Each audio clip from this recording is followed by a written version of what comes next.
is the first digital enumeration exercise carried in Uganda and is expected to be the most accurate. Meanwhile, the State Minister for Works, Fred Byamukama, also participated in the exercise at his hometown in Kakumiro.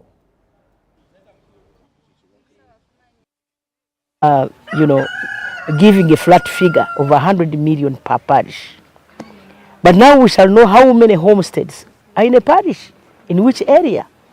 And like that, we are going to plan better and know how to serve our people in a given locality. There are areas with few people, which are sparsely populated, but there are areas which are densely populated. And this is going to help us to, this discrepancy to be solved. Then lastly, it is going to help us to know the status of our development. We shall know whether Uganda has now moved from the backward or from the least developed countries to middle income status. This data is going to help us know that. Government sends things to the communities, find they are not enough. I think because they have been relying on the data which they got those days 10 years back. But we hope with this data which they will get. The lady was telling me that they will go an extra mile to ask on how the children feed, maybe to route malnutrition, how many boys you have, how many girls you have, how many children you have, maybe to rule out the fertility rate of that area. Maybe which income generation activities do you have, to find out all those problems, such that this one will help them. To note that we've had a very successful interview and the enumeration process has begun countrywide, and we wish to note from the Uganda Bureau of Statistics that a lot is going on and we are very appreciative of the government of Uganda. So I would like to urge Ugandans right about now, please embrace this exercise. It started last night. A number of you or some of you who are on the move were counted wherever you are. But most importantly, the special population that we refer to as like the floating population.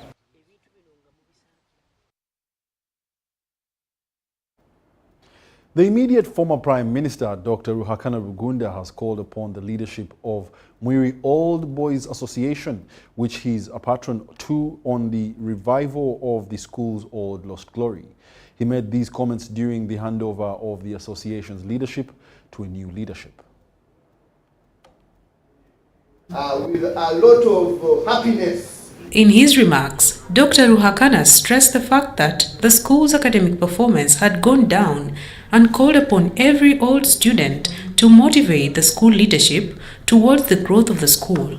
With assurance from our new headmaster, fairly soon, Busoga College is going to be a permanent feature of the best school. I'm happy that all the students are playing an important role. Let's bring the parents also as close as possible so that the partnership of the old students, of the teaching staff, and of the parents can really galvanize this great school. According to the association's new board leadership, Busoga College MUIRI is on the way to reviving its lost glory. They pledge to work with the school leadership to remove the old asbestos roofs that are still at the school. We are doing mobilization, that everyone does what he's supposed to do. We come together and rebuild our school. A few challenges like the school bus that we're talking about. We're talking about some teachers' houses that still have asbestos sheets. That's being redone. The challenges of water, constant flow of water, those are also being addressed. So MUIRI is a place to be. We sit on a square mile. So you can imagine the wonderful opportunities that school has. As you know, MUIRI has been here for the last over 14 years. And the structures were really in a sorry state. The Old Boy alumni has gone so far ahead to ensure that different cohorts of the years that were in MUIRI have come up and they are renovating structures. We have over 6 structures that have been renovated. We've mandated the new committee to carry on with the projects that have been ongoing, And major of those is to take off the asbestos roofs that are on the teachers' houses, and also to renovate the teachers' houses, construct a new gate, and also a cricket oval. I'm from Namagunga Old Girls Association, and over the years, MUIRI and Namagunga have always had close relations. As an association, we want to build better relationships with our alumni associations, and we have been taking these intentional steps towards that. The school's new head teacher stressed for the utilization of the school's land for farming to cut down on food expenditures. I'm planning to form a farm committee through the OLDBOYS who are interested in farming. We want to use the land. I was sharing with him that maybe by the end of this year, there are things I shouldn't buy. A big school like Ubc College MUIRI, you're buying bread, buying eggs, buying eggplants, it's a shame. So we've sat down and said, no, all those in charge, next year don't ask me for this. They must come from the school.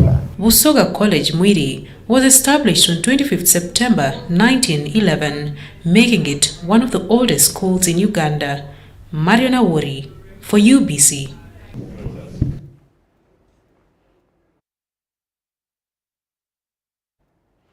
The National Coalition of Human Rights Defenders, Uganda, have launched an online human rights defender referral network and case management system. Now, the objective of this system is to create a structured system that facilitates the timely referral of human rights defenders to appropriate resources and support services in times of need.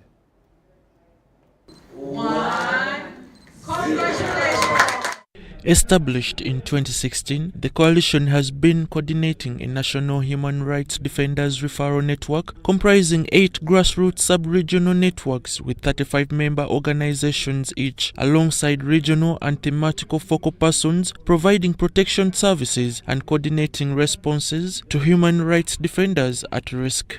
The aim is to strengthen the Human Rights Defenders Referral Network system as a collective response to threats against them by reviewing and digitalizing its case management and referral network system.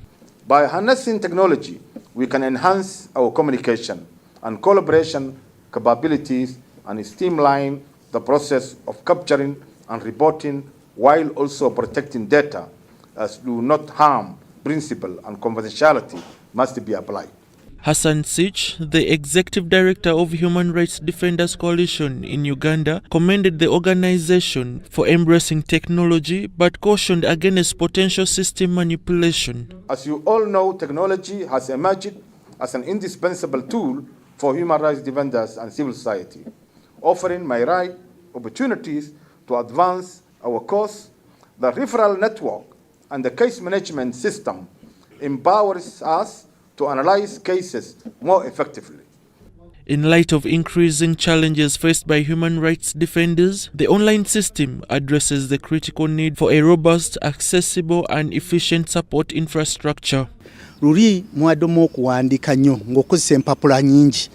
Ate n'okukozesa empapula n'obisindika eno kubanga bw'oba olina omulwanyizi w'eddembe ly'omuntu ng'ali Rakai oba ali Kotido oba ali Karamoja okulaba nti ekiwandiiko kye kifutuuse ne Kampala kibadde kizibu nnyo ng'alina okufuna owa boda kitwale ku bbaasi nga kitegeeza n'ebyo ebiwandiiko biyinza okubula nga bagezaako bisa naye nno twatongozesa ekintu kye bayita a digitalized system nga kigamba nti oyinza okugenda ku ssimu yo oba ku kompyuta omusango gwo n'oguteekamu.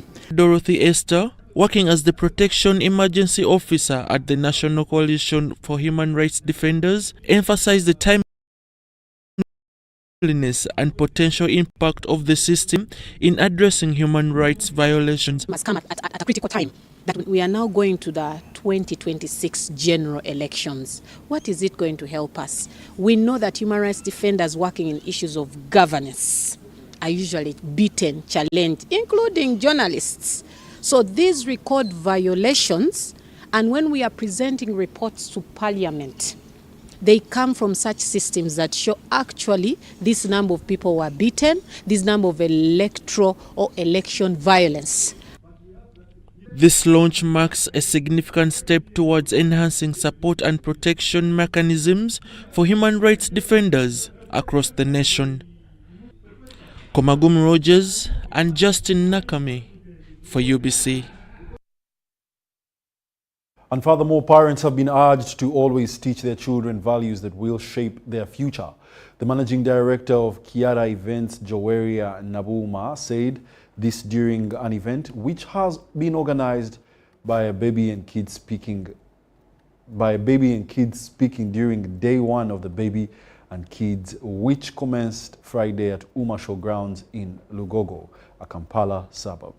Nabuma also asked parents and guardians to ensure that children get exposed to skilling programs. Details in this report.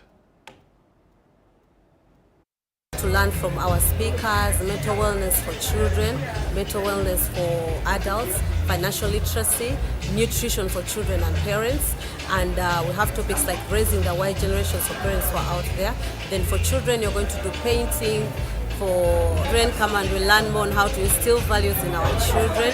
Children come and learn. Those chemicals that cause cancer later in life. So our products are brought from Europe, from the UK and Dubai. We use plastic ceramic products in our homes because in these developing countries you find most of the people are using plastics.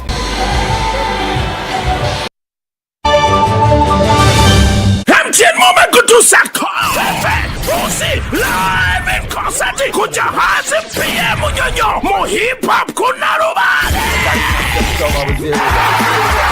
Wakanga 18 Mei 2024 Ena fefe bosi weekend Kama koma rapo na nyini freestyle Jangola mwana wakulu kutebika munganiga sasa liva mchamba Misala na chino gatuli marapu melele Kukinga mtuale bidi Viebi mtuale tano Emeza kakande Emeza vibia milioni satu Downloading a MTN Momo app Osaliwe kebitula tano kubuli chikumi Kutiketi Woguli kwa MTN Momo Tiketi ya gula mtuale gumo Ade VIP Ebini chitundu Tulina debote cruise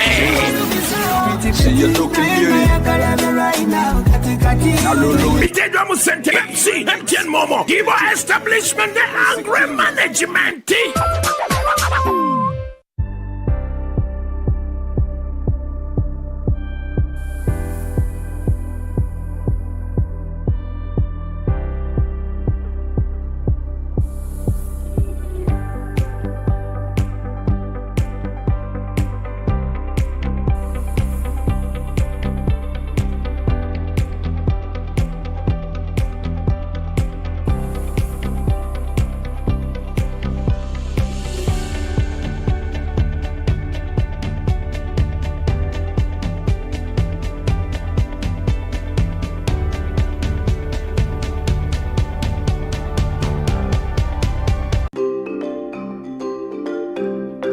Fellow countrymen and women, especially the Bazukuru, as we work towards realizing Uganda's Vision 2040, it is important that we plan based on accurate information about our people and our resources. I therefore would like to announce the 6th National Population and Housing Census that will start on the 10th of May 2024. The information from the National Population and Housing Census will support government, the private sector, cultural and religious institutions, civil society, and development partners in service delivery. It will also provide the basis for planning the provision of social services such as education, health, and transport, among many others, at the national and local levels.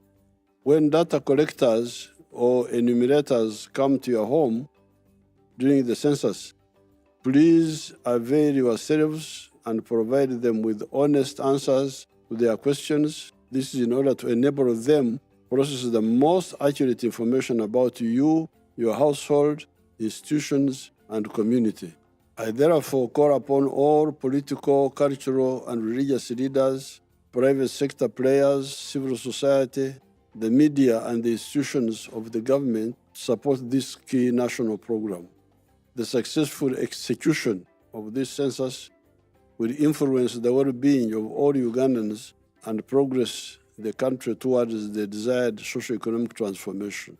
I wish you all a successful census for God and my country.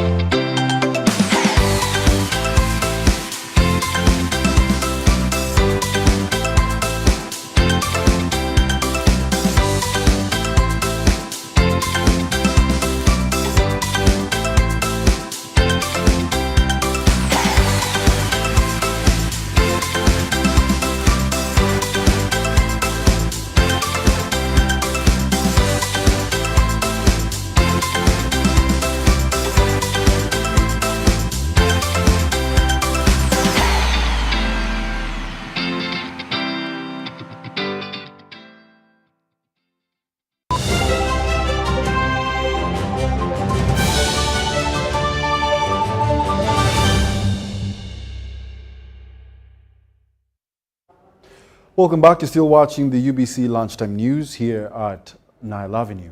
Now, the Swedish ambassador to Uganda, Maria Håkansson, has embarked on a visit to the Uganda Electricity Generation Company, UEGCL. This was on a fact-finding mission to evaluate the progress made by the Ugandan government in establishment of a floating solar power plant at Isimba Hydro Power Dam. The Swedish government, through its development organization, Swedfund, in 2021, allocated a loan of $750,000, equivalent to approximately 2.7 billion Ugandan shillings, to establish a floating solar plant. The pre-feasibility study indicated that Isimba, the reservoir at Isimba, would be the preferred choice for the pilot at 10 megawatts. So Isimba is going to be the first area. The initiative is part of a comprehensive agreement between the governments of Sweden and Uganda, with financial backing from Swedfund, Sweden's development finance institution. We have a bilateral strategy for Uganda. It's perhaps technical, but then we have regional strategies that are managed from our embassy in Addis, and then there are sort of different, but we will bring this into the discussions and see, because it should be interesting not only, of course, for Uganda, but for other countries. While the feasibility study is underway, the exact power generation potential of this plant is yet to be determined. According to UEGCL, the feasibility study and the launch of a pilot design for the floating solar power project are slated to be completed by June 2024. We had a presentation 2 weeks ago in France, together with the SWECO, and it is one of the projects that was being presented as a breakthrough innovation in sub-Saharan Africa. Despite Uganda boasting of uninstalled electricity capacity of over 1,402 megawatts, with demand at 843 megawatts, there remains a pressing need for more electricity. This demand is imperative to fuel the nation's expanding industrialization and achieve total electrification. Wadulo Arnold, UBC News.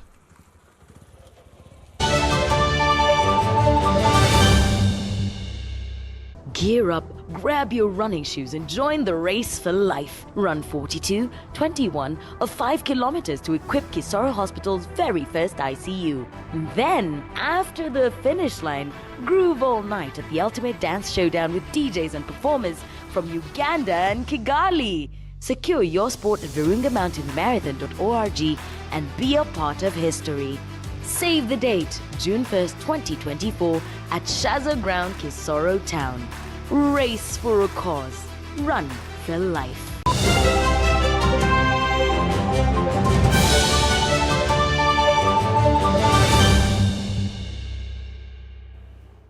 Welcome back, and it's now time for the sports news. Uganda's Minister for Works and Transport, General Katumba Wamala, has advised discipline on the road by pedestrians, riders and drivers to reduce carnage. This was during the 3rd Road Safety Marathon at Kololo Independence Grounds. More details in this report. The Road Safety Marathon, organized by Legacy Road Safety Initiative, has taken center stage with Kololo Ceremonial Grounds, the start and finish. We are focusing on training first responders. Our focus now is on Gulo Highway.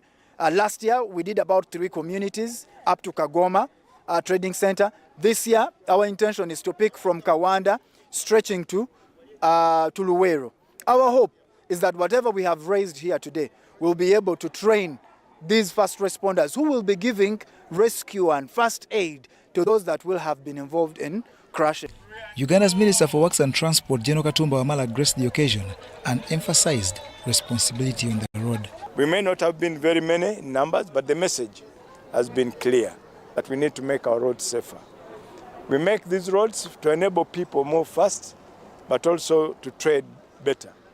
But unfortunately, some of our roads have turned up to be death traps for our people, either because of indiscipline on the road or some other human errors. Although every time there's an accident, people blame it on the size of the road.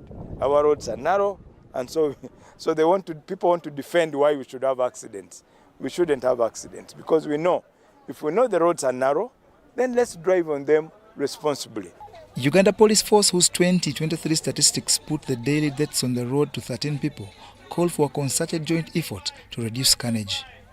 And who are the affected people? The vulnerable teams. The vulnerable groups, we mean the boarders or motorcyclists, including passengers, without forgetting pedestrians. These people have continued to die in these road crashes. And of course, who is knocking them? It's vehicles. So the leading causes of these crashes, we have speeding vehicles on the roads and careless overtaking. Now, when such things are organized, it is good, because where do we normally find challenges as traffic police? That people have not fully conceptualized road safety. Participants took part in the 5, 10 and 21 kilometers and confessed enjoying the moment amidst a campaign that is pertinent for all Ugandans. I wanted to contribute towards getting people to understand why they need to be careful while driving on the road, but also to exercise after a long time with my family and my friends. So yes, it's a good initiative and I'm glad that I was a part of it. In the 5 kilometers, Gerard Peko edged all men, Dafin Katushabe beat the women, and Subuga Abdurrahim was the fastest child. I thank the organizers very much that they gave me an opportunity to show out my talent while sensitizing. The men's 10-kilometer was won by Raymond Omara, while Brian Adamatageka and Eva Nassari were the respective gender 21-kilometer winners.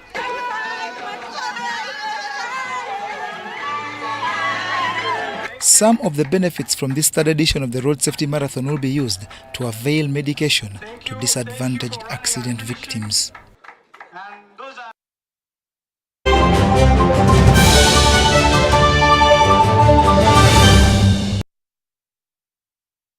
And that brings us to the end of our bulletin this afternoon. Thank you for being a lovely audience.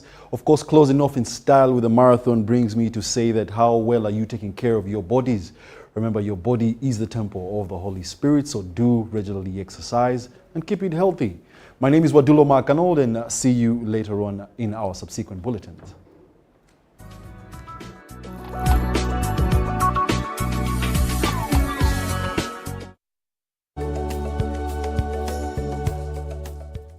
Uganda plans to conduct the National Population and Housing Census 2024.